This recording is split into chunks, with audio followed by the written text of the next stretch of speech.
everyone, and welcome to Daily Newspaper Analysis, which is brought to you by LawSikho. So, today we will discuss two articles. The first one is from The Hindu, which is titled as The Upcoming Crisis in Indian Federalism. Now, this is a very beautifully written article which talks about the increasing population of the states and as to what would be the impact of this population boom on the composition of the Lok Sabha. So, what is the interlinking between both the things and how this representation will change with coming time has been discussed in this article. The second one is from the Indian Express. The title is For UAPA, State Must Pay. So this talks about the compensation that should be paid to the people who were brought under trial because of the Unlawful Activities Prevention Act, but they were acquitted as they were found not guilty by the courts. Also note that the first article, which is from The Hindu, has been co-authored by Gautam Bhatia, who is a Delhi-based lawyer who personally has a very good insight about the legal topics. So definitely if you're preparing for such exams or you are interested into legal insights, definitely give a read to articles if they are written by Gautam Bhatia. So this newspaper analysis is presented by me. My name is Sheba Khan. I am a law graduate from Uttarakhand University and had completed my law in the year 2019 with a gold medal in my batch. Here at LawSikho, I'm working as the current affairs vertical manager. And if you wish to connect with me, you can find me on my LinkedIn as well as my Twitter handles. The links to both are available in the description box below. So let's see what is the multiple choice question from yesterday's discussion. BN Sri Krishna Committee is related to, your options are stubble burning, IT laws, data protection, or mob lynching. If you know the answer, you can put it down in the comment section below. This is the descriptive question for the day. What changes have been brought to the UAPA after the 2019 amendment? Discuss in detail. So if you wish to download the PDF of these slides or you want to avail other kinds of study materials, be it the notes, monthly current affairs compendiums, daily quizzes, monthly quizzes, etc., you can join our Telegram channel. The link to this channel also is available in the description box below, or you can simply scan this QR code that you are able to see on your screens right now. Also, if you want to prep up or you want to boost your preparation, you can definitely follow us on our official Instagram channels for Judiciary, CLAT Prep, and UGC if you're preparing for any of these exams. Also, if you like this discussion, do not forget to leave a good and encouraging comment for us and also like and subscribe to our channel. So let's get started with the discussion of the first article for our day, that is Population and Upcoming Crisis in Indian Federalism. So in the time coming of 2026, that is about 5 years later, when there will be a dramatic change in composition of the Lok Sabha, as there will be a seismic shift in national power towards India's poorest and most populated states. Now here we need to understand a few things before we move deeper into this article.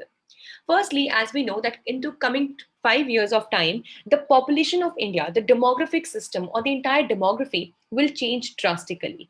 And due to this, what will happen is that the composition of the Lok Sabha will change. Now you must be wondering that how and why would the population have any kind of impact on the composition of the Lok Sabha? See, the Indian system of parliament or the parliamentary system that we have in India is bicameral in nature. By bicameral, we mean that there are two houses in the parliament. Now, as we know that one, we have the upper house, that is the Rajya Sabha, and then we have the lower house, that is the Lok Sabha. Basically, as the name itself is suggesting, Lok Sabha is a direct representation from the people of the states, the direct representation of the Log, that is the people. So, as we know that there are various states in our country, and every state has its own kind of geography, its own kind of demography. And in order to make sure that everyone has as a representation in the Lok Sabha, depending upon the population of that particular state, the number of seats are allocated in Lok Sabha. So let me give you an example.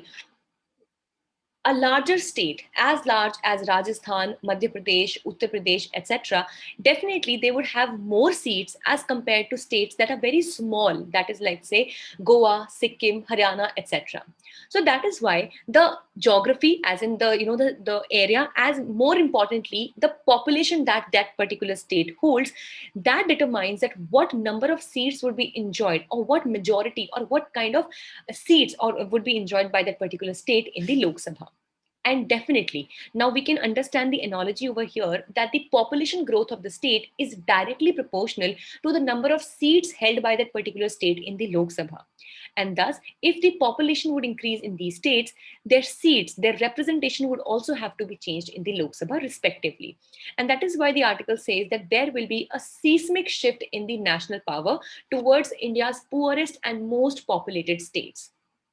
Now, what would happen is that when we are talking about the seismic shift, it means that a shift from the bottom grid, a shift from the downward, or from a very basic thing. And what will happen is that the more populated states, which are generally the most poorest states that we have in the country, so the poorest states or the most populated states will have a greater say, or in a way, they'll have more number of seats in Lok Sabha. So here on this note, let's also discuss about the democratic principle and also the federal principle.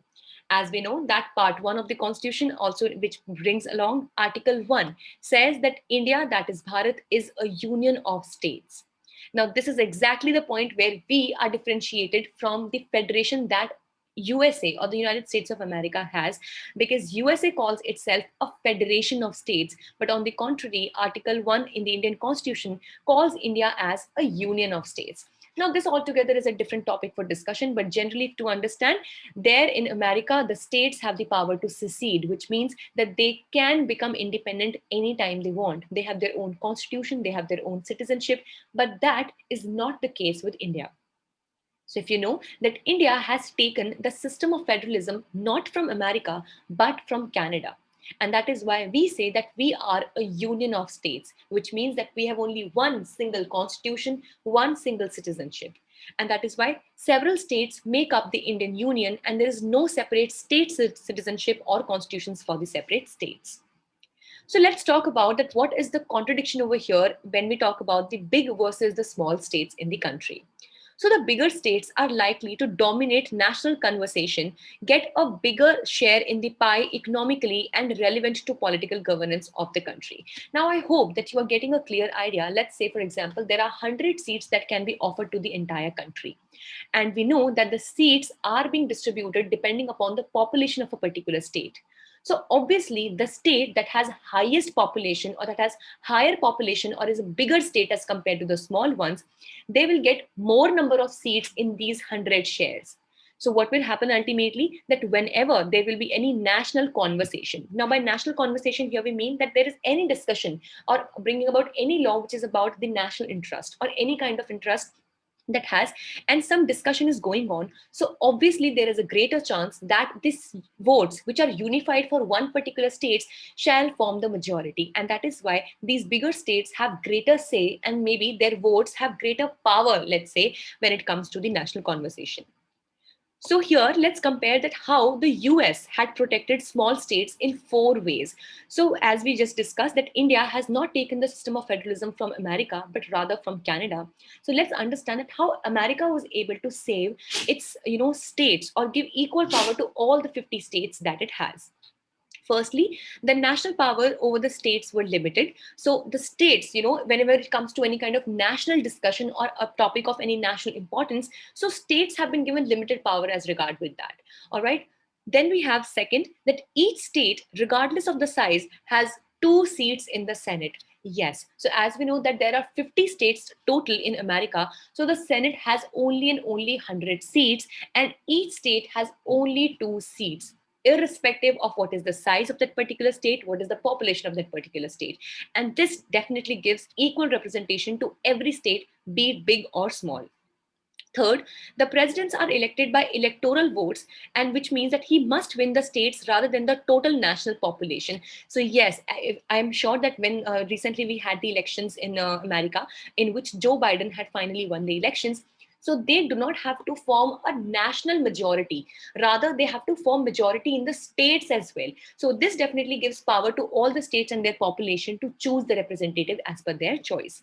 And lastly, the states were allowed to count slaves for representation. So there are a lot of things that were there, and they have their own citizenship as well. They have their own constitution as well, which definitely gives more independence to the states in America. And on the contrary, if we talk about the Indian federalism, so we follow a system of quasi federalism rather. So, though we have a division of power between the center and the states, but yet in most of the instances, it has been seen that there is a bias towards the center, which means the center enjoys more powers as compared to the states. So, the founders created a strong center, fearing the tendencies among the states that they had never been a single political unit. Now, I'm sure that you must know that at the time of the Indian independence, when at the same side, when at the one side, Indian constitution was being drafted, Sardar Vallabhbhai Patel had been given this important job to bring along various provinces, and there were approximately more than 500 provinces that were brought together in one single amalgamation and made one political unit that was called as India. So definitely there was a fear that with the coming time, these provinces, these little states and areas would want to secede themselves, and that is why it was important that we had a strong center to keep a control on all of these. Also, the clash between the federal principles and democracy will inevitably have linguistic, religious, and cultural implications for sure. Now, obviously, we know the cases of Hyderabad and Junagadh, even Kashmir as well. So, due to their linguistic, religious, and cultural implications and differences, it was not easy to bring them all together, and that is why clashes are many a time seen in this regard. So the articles also says that we need to have new balance in this direction, as it says that the power of states in the lists and altering boundaries must be increased. So as we know that currently the states have no power whatsoever. Basically, the parliament decides about the boundaries of the states, and it can be done even through simple amendment or a simple majority. Then the role of Rajya Sabha must be expanded because this also gives direct representation to the states. Next, the constitutional and financial redistribution between the states must require consent of most of the states, and that is why the Finance Commission under Article 280 of the Constitution must be doing a better job in this direction. And finally, breaking up of the big states. So maybe for the better administration, the larger states can be broken down into smaller ones, just as we had the example of Uttar Pradesh, which was ultimately broken to Uttarakhand and Uttar Pradesh. So let's discuss the second article for the day, which talks about compensation for UAPA victims. So on March of this 2021 year, 127 Indian Muslims charged under the Unlawful Activities Prevention Act for attending a seminar at Surat were finally acquitted, as there was no cogent, reliable, and satisfactory evidence to show that they were members of a banned outfit. But what is to be seen here is that each of these 127 arrested people spent 9 to 15 months in jail. So here is the question, that is it equitable or is it justified that people who are completely acquitted by the court, just because there was no proper charges or no any evidences against them, even they have to spend more than a year in a jail? And that is why this article says that if at all, this also is an example of malicious prosecution, and that is why the government should be the one paying compensation to these people. So, when we talk about the malicious prosecution, it means that when we try to put someone under trial with an intent of malice, that maybe we know that the grounds would not stand during the trial, or we just want to, trouble the other person, and that is why, with the malice, we try to prosecute a person. And that is why it says that even the state should be liable for such malicious prosecution. Now, here are some case laws that have been quoted in this article, wherein it says that the Supreme Court, in the case of Kasturi Lal Ralia Jain in 1965, held that colonial legacy of crown immunity is continued to apply in India. As we know that we have followed the colonial system, which was there from the British Raj. So even at that time, it followed crown immunity, wherein, if you remember, we used to read that the king can do no wrong, which means that the sovereign was never held liable. And during the time of 1965 as well, it was said that even in India, the crown immunity, though in India we do not have monarchy, but still we have the state, the sovereign state, so that would enjoy this immunity. Then the Supreme Court, in the case of Bhim Singh versus State of JNK in 1985, held that the mischief or malice and the invasion may not be washed away by his being set free. So here it said that just because you have set a person free does not mean that you were not at all in malice, which means that somewhere we can see that there was a development seen wherein the rights of victims were recognized, and thus compensation had to be paid, and the state could be held liable over here. And it said that, and constitutional courts have jurisdiction to compensate the victims. And then finally, here in the case of Nilabati Behra, the Supreme Court in 1993 held that doctrine of sovereign immunity has no application in the constitutional scheme under Article 32 or 226, which talks about the constitutional remedies. So it says that doctrine of sovereign immunity would not apply, and if at all the sovereign state is liable for any kind of malicious prosecution, then this state would be definitely liable to pay compensation to the victim. And then, very recently, in the case of Bilkis Yaqub in 2020, the Supreme Court directed Gujarat government to pay rupees 50 lakhs for systematic cover up of as mass murder by police.